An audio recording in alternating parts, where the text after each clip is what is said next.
Quand on vient voir un coach, en règle générale, c'est qu'on est dans un processus de changement. Et tout processus de changement implique de nombreux questionnements. Le premier, pour une entreprise, ça va concerner majoritairement les équipes. Dans cette équipe, quelle est l'énergie qui se dégage du collectif ?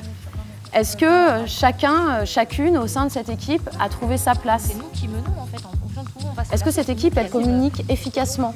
Comment est-ce qu'elle se comporte quand elle est confrontée au stress ou à l'imprévu ? L'Equicoaching va répondre à certaines de ces questions. À titre plus individuel, je prends notamment l'exemple d'un bilan de compétences, eh bien ça peut être aidant dans une prise de décision.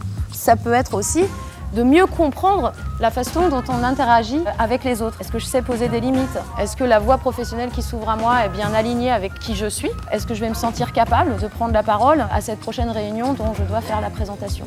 Le cheval peut vraiment nous aider et incarner tour à tour le rôle d'un public, d'un projet, d'un client, d'un partenaire ou encore d'un enfant, par exemple.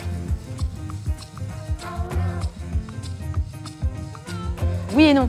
En fait, c'est les deux. C'est-à-dire que le coaching et l'Equicoaching sont deux approches différentes. En coaching, on va plutôt amener nos clients à verbaliser leur situation, à élaborer une stratégie, un plan d'action pour parvenir à leurs objectifs. On est plutôt dans le mental.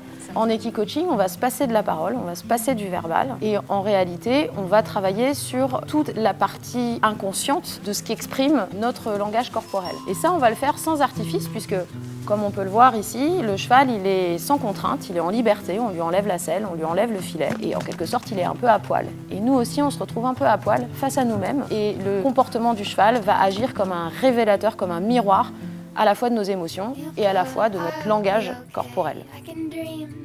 Tu fais quoi ? T'as un truc à me dire ? Tu me fais des papouilles ? Massage. Oui. En réalité, c'est différent à chaque fois. C'est de la vraie improvisation comme dans la vie. On fait beaucoup de sur-mesure avec l'Equicoaching parce qu'en fonction du demandeur, on va proposer différents ateliers, différents exercices. Ce qui est certain, c'est que quand on travaille avec un collectif, il y a toujours un temps fort d'exercice individuel parce qu'on ne peut pas apprendre à fonctionner avec les autres si on ne se connaît pas bien soi-même. Et un deuxième temps qui est consacré à des exercices collectifs avec des temps de débriefing entre les ateliers et les exercices. Oui, on peut dire que ça marche à tous les coups. Comme toutes les expériences, en fait, on en ressort en ayant appris quelque chose sur soi pour peu qu'on soit ouvert à le faire. On en ressort toujours différent, grandi, parfois enchanté ou parfois en questionnement sur pourquoi est-ce que je fonctionne comme ça, qu'est-ce que m'a appris le cheval, parce que les chevaux, c'est leur rôle aussi dans ces séances d'Equicoaching, d'être des sortes de pédagogues, des maîtres d'apprentissage pour mieux comprendre aussi comment on fonctionne.